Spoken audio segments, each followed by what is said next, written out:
अस्सलाम वालेकुम नाजरीन।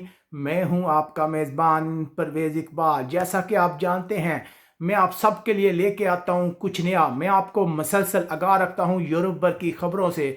सबसे पहले मैंने आपको ब्रेकिंग न्यूज़ दी थी कि तुर्की ने तारकीन वतन के लिए अपने दरवाजे खोल दिए हैं और कहा है कि जो भी तुर्की से गुजर कर यूरोप में दाखिल होना चाहता है चला जाए। बहुत ही ब्रेकिंग न्यूज़ दी थी। उस वक्त कुछ लोगों को हमारी बातों पे यकीन नहीं आया था, लेकिन अब बहुत से दोस्त कह रहे हैं कि आपकी खबर जो है वो ब्रेकिंग न्यूज़ थी। उसके बाद हम आपको मसलसल आगाह करते रहे हैं कि कैसे तारकीन वतन का काफिला जो है वो यूरोप की तरह रवां दवां है। उसके बाद जैसा कि लेटेस्ट इतलात हैं कि बहुत सी बसें जो तुर्की की हुकूमत ने फराम की थी इन लोगों के लिए कि वो पैदल भी ना जाएं, पैदल ज़हमत ना उठाएं यूनान तक जाने के लिए, उन्हें बसें फराम की थी कि वो बाइज़्ज़त तरीके तक बॉर्डर पर जाएं।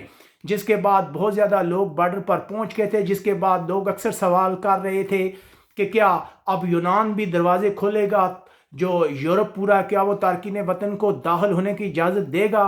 तो हम आपको बता रहे थे कि जो यूनान की गवर्नमेंट है वो सख्त इक़दाम कर रही है। उसने बहुत से शिप भी मंगवाए हैं बॉर्डर पे, जंगी जहाज़, इन लोगों को रोकने के लिए।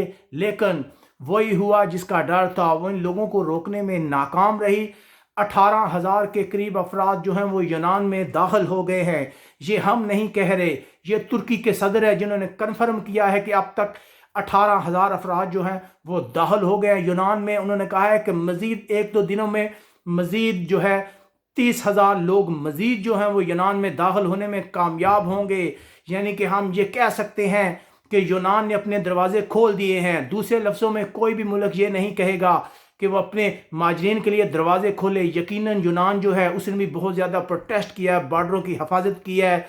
कल मुख्तलिफ जगहों से शेलिंग की इतलात भी हैं, लेकिन 4,000 के करीब जो जगह जहाँ से तारकीन वतन यूनान में इंटर होने की कोशिश कर रहे हैं। लेकिन अब ऐसा लग रहा है कि यूनान की गवर्नमेंट जो है उसने घुटने टेक दिए हैं तारकीन वतन की, क्योंकि हमने आपको पहले भी कहा था कि अगर तुर्की इन लोगों को नहीं रोकता है तो यूनान के लिए लोगों को रोकना तकरीबन नामुमकिन है। मुख्तलिफ जगहों से बॉर्डर को उन्होंने सील किया है, आंसू गैस भी किया है, लेकिन तारकीन वतन जो है वो मुख्तलिफ रास्ते बनाकर यूनान में पहुंचना शुरू हो गए हैं। उम्मीद है कि 1-2 दिन के अंदर मज़ीद जो है तारकीन वतन यूनान में दाखिल होंगे। हम आपको कन्फर्म कर रहे हैं कि ये वो तमाम इतलात हैं जो तुर्क मीडिया और तुर्क सदर ने इस बात की तस्दीक की है कि तारकीन वतन जो है वो यूनान में दाखिल हो गए हैं। एक लिहाज से ये कहना गलत ना होगा कि तकरीबन अब यूनान के दरवाजे भी तारकीन वतन के लिए खुले हैं।